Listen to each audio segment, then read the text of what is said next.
അപ്പോൾ ഇന്ന് നമ്മൾ ഉണ്ടാക്കാൻ പോകുന്നത് ട്യൂണ സാലഡാണ്. അപ്പോൾ നമ്മൾ ട്യൂണയുടെ ഒരു പാക്കറ്റ് വാങ്ങിച്ച് വെച്ചിട്ടുണ്ട്. നമ്മൾ കഴിഞ്ഞ ദിവസം ലുലുവിൽ നിന്ന് മേടിച്ചാണ്.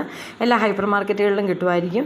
പിന്നെ നമ്മളൊരു 3 കളർ ക്യാപ്സിക്കം, ഒരു നാരങ്ങ, ഒരു സവോള, ഒരു തക്കാളി, ഇത്രയാണ് നമ്മൾ എടുത്ത് വെച്ചത്. ഇനിയിപ്പോൾ ഒലീവൊക്കെ ഉണ്ടെങ്കിൽ നമുക്ക് ഒലീവൊക്കെ അതിനകത്തോട്ട് നമുക്ക് ചേർത്ത് കൊടുക്കാം. ഇനി നമുക്ക് നമ്മുടെ ഈ ട്യൂണയൊന്ന് ചെറുതായിട്ടൊന്ന് ഫ്രൈ ആക്കി എടുക്കുക. എന്ന് പറഞ്ഞാൽ നമുക്കിതിൻ്റെ ഈ പച്ചച്ചോവ നമുക്ക് ഇഷ്ടപ്പെടുകയില്ല. അപ്പം ഞാൻ ഈ കഴിഞ്ഞ ദിവസം കാഞ്ഞിരപ്പള്ളി ഒരു റെസ്റ്റോറൻറ്റിൽ ചെന്ന് കഴിഞ്ഞപ്പോഴത്തേക്ക് അവർ നമുക്കതിൻ്റെ ഒന്ന് ഫ്രൈ ചെയ്തിട്ടാണ് നമുക്കതിന് ട്യൂണ സാലഡ് ഉണ്ടാക്കി തന്നെ. ഒന്നെങ്കിൽ നമ്മൾ അതിനകത്തോട്ട് ഒലീവ് ഓയിൽ ഒഴിക്കണം, അല്ലെങ്കിൽ നമ്മുടെ സൺഫ്ലവർ ഓയിൽ ഒഴിക്കണം. നമ്മുടെ വെളിച്ചെണ്ണ ഒരിക്കലും ഒഴിക്കരുതേ. അപ്പോൾ ഇത്രയായിട്ട് ജസ്റ്റ് ഇതൊന്ന് നമുക്കൊന്ന് ഫ്രൈ ആക്കി എടുക്കാവേ. ഒന്ന് നല്ലപോലെ ഒരു ക്രിസ്പി ഫ്രൈ ആക്കി എടുക്കണം.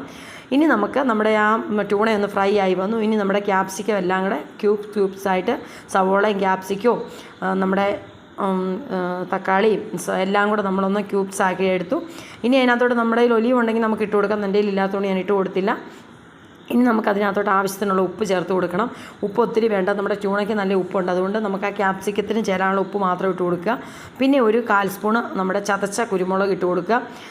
അതും ഇട്ട് നന്നായിട്ടൊന്ന് കുടയുക. പിന്നെ അതിനകത്തോട്ട് നമ്മൾ 1 സ്പൂൺ നാരങ്ങാനീര് നമ്മൾ പിഴിഞ്ഞൊഴിക്കുക. നമുക്ക് പുളി എന്തെങ്കിലും ആവശ്യമുണ്ടോ ആ ആവശ്യത്തിനനുസരിച്ചുള്ള നമ്മുടെ നാരങ്ങാനീരോട് ഒഴിച്ച് കൊടുത്തു. പിന്നെ നമ്മൾ ആ ഫ്രൈ ചെയ്ത് വെച്ചിരിക്കുന്ന ട്യൂണ അതിനകത്തോട്ട് ഇട്ടു.